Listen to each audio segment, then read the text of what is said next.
ನಮಸ್ತೆ. ಇವತ್ತಿನ ವಿಡಿಯೋದಲ್ಲಿ ಬೆಂಡೆಕಾಯಿ ಪಲ್ಯನ ಯಾವ ರೀತಿ ಮಾಡೋದು ಅಂತ ತಿಳಿಸ್ಕೊಡ್ತಿದ್ದೀನಿ. ನಾನು 1/4 kg ಬೆಂಡೆಕಾಯಿನ ತೊಗೊಂಡಿದ್ದೀನಿ. ಅದನ್ನು ತೊಳೆದು ಒಣ ಬಟ್ಟೆಯಲ್ಲಿ ಒರೆಸ್ಕೊಂಡು ಹಾಗೆ ಸಣ್ಣಕ್ಕೆ ಹೆಚ್ಚಿ ನಾನು ಬಾಣಲೆಗೆ ಹಾಕ್ಕೊಂಡಿದ್ದೀನಿ. ಇದರಲ್ಲಿರೋ ಅಂಟಿನಂಶ ಹೋಗೋವರೆಗೂ ಚೆನ್ನಾಗಿ ಹುರ್ಕೊಳ್ತೀನಿ. ಇದಕ್ಕೆ ಎಣ್ಣೆ ಅಥವಾ ಮೊಸರು ಏನೂ ಹಾಕ್ಕೊಳ್ತಿಲ್ಲ, ಡೈರೆಕ್ಟಾಗಿಯೇ ಹುರ್ಕೊಂಡು ಒಂದು ತಟ್ಟೆಗೆ ಹಾಕ್ಕೊಳ್ತೀನಿ. ಇದೇ ಬಾಣಲೆಗೆ ನಾನು 1-2 3 ಸ್ಪೂನಷ್ಟು ಅಡುಗೆ ಎಣ್ಣೆನ ಹಾಕ್ಕೊಳ್ತೀನಿ. ಅದಕ್ಕೆ 1 ಟೀ ಸ್ಪೂನಷ್ಟು ಸಾಸಿವೆನ ಹಾಕ್ಕೊಂಡಿದ್ದೀನಿ.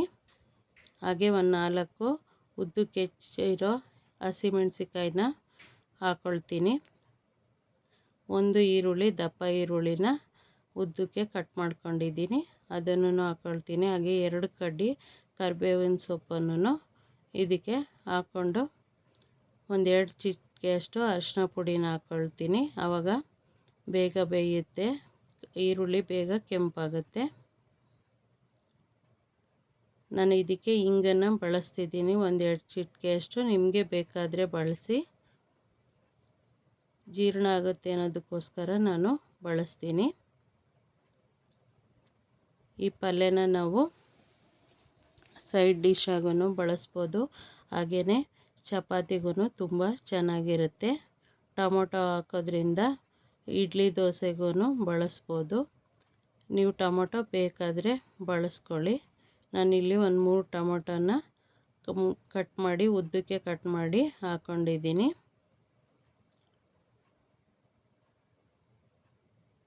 ನೋಡಿ, ಈರುಳ್ಳಿ ಸ್ವಲ್ಪ ಕೆಂಪಾದ ನಂತರ ನಾನು ಟೊಮೊಟೊನ ಹೆಚ್ಚಿ ಹಾಕ್ಕೊಳ್ತೀನಿ.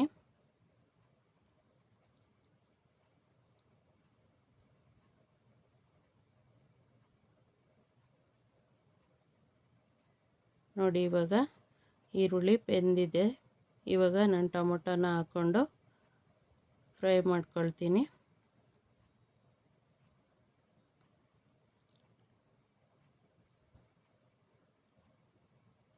ಟೊಮೊಟೊನು ಸ್ವಲ್ಪ ಬೆಂದ ನಂತರ ನಾನು ಬೆಂಡೆಕಾಯಿನೂ ಇಲ್ಲಿಗೆ ಸೇರಿಸ್ಕೊಳ್ತೀನಿ.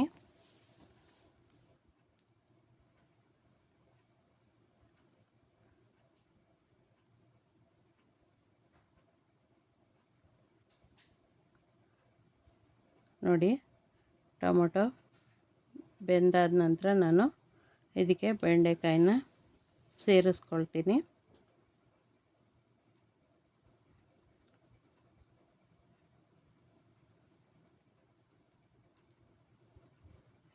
ಇದು ತಳ ಹಿಡಿಯುತ್ತೆ, ಅದಕ್ಕೆ ಚೆನ್ನಾಗಿ ಕೈ ಆಡ್ತಾ ಇರಬೇಕು, ಅಥವಾ ಸಣ್ಣ ಉರಿನ ಇಟ್ಕೊಂಡು ಮಾಡ್ಕೋಬೋದು.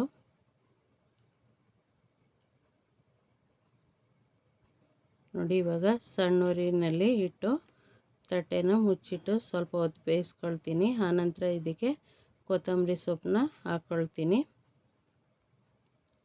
ಹಾಗೆಯೇ ಇದಕ್ಕೆ ರುಚಿಗೆ ತಕ್ಕಷ್ಟು ಉಪ್ಪನ್ನ ಹಾಕ್ಕೊಂಡಿದ್ದೀನಿ.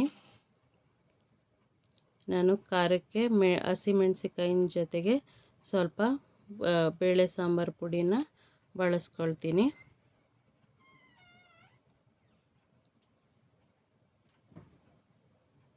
ಬೇಳೆ ಸಾಂಬಾರು ಪುಡಿ ಹಾಕುವಾಗ ಉರಿನ ಸಣ್ಣಕ್ಕೆ ಇಟ್ಕೊಂಡು ಹಾಕ್ಕೋಬೇಕು.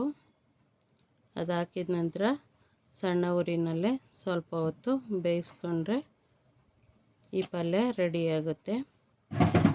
ನೋಡಿ, 1 ಸ್ಪೂನಷ್ಟು ಬೇಳೆ ಸಾಂಬಾರು ಪುಡಿನ ಬಳಸ್ಕೊಂಡಿದ್ದೀನಿ.